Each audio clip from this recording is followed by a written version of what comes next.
नमस्कार मित्रांनो, rosary biotech okay हा शेअरचा IPO येऊन गेला साधारण 4-5 वर्षापूर्वी आला होता. IPO may be it is at 700 किंवा तत्सम रेटला असेल आणि त्यानंतर 900ला शेअर गेला आणि आता सध्या कितीला आहे तुम्ही बघा त्याची प्राईस काय मे बी 500 रुपये किंवा त्याच्यावर खाली बहुत असेल. तर या कंपनीचं चारित्र्य चांगलं आहे. ओके, कंपनीचे जे चेअरमन किंवा फाउंडर आहेत त्यांचे पण इंटरव्ह्यू बरेचदा मी बघितले.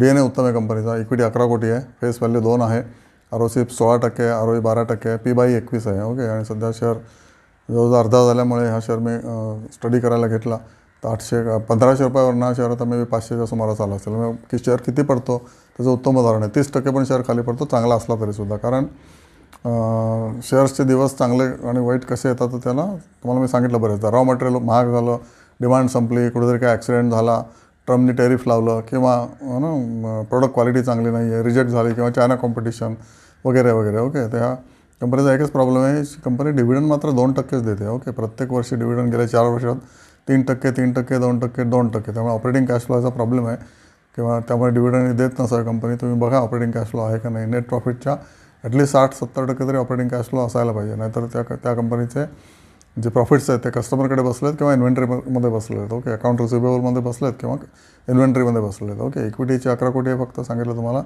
P/E 21.7 आहे, ROC 15.8 आहे.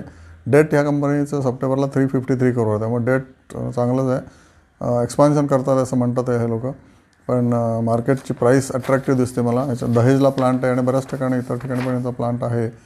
ओके, आणि याचे उपयोग कुठे कुठे आहे तर HPPCमध्ये आहे, म्हणजे बेसिकली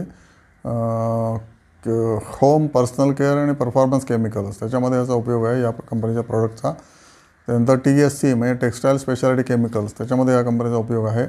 आणि तिसरा जो animal health and nutrition. Okay, animal health and nutrition इंडियामध्ये प्रचंड जातं सध्या, त्याला महत्त्व मिळतं. त्यामुळे AHN पण 5%च त्याचं प्रोडक्शन तिकडे जातं. TSC 17% आणि मेन FMCGला जातं. 78% टू FMCG. ओके, म्हणजे tailor made solutions to home personal care performance chemicals. म्हणजे कोविडच्या आल्यांचं उत्तम झालं होतं, कारण सारखे लोक सॅनिटरी काय म्हणायचं आपले वापरायचे, सारखे हात चोळायचे, काहीतरी धुवायचं वगैरे वगैरे. एक्सपोर्ट ही कंपनी 45% करत होती, अजूनही करते. ऑपरेटिंग कॅश फ्लो इश्यू सांगितलं तुम्हाला मी. Sales are growing no doubt. PAT is just 6.3%. PAT percentage कमी आहे. ROC खाली आला आहे 24%वरनं 14%वर आला आहे. ROE सुद्धा 16%वरनं 12%वर आला आहे.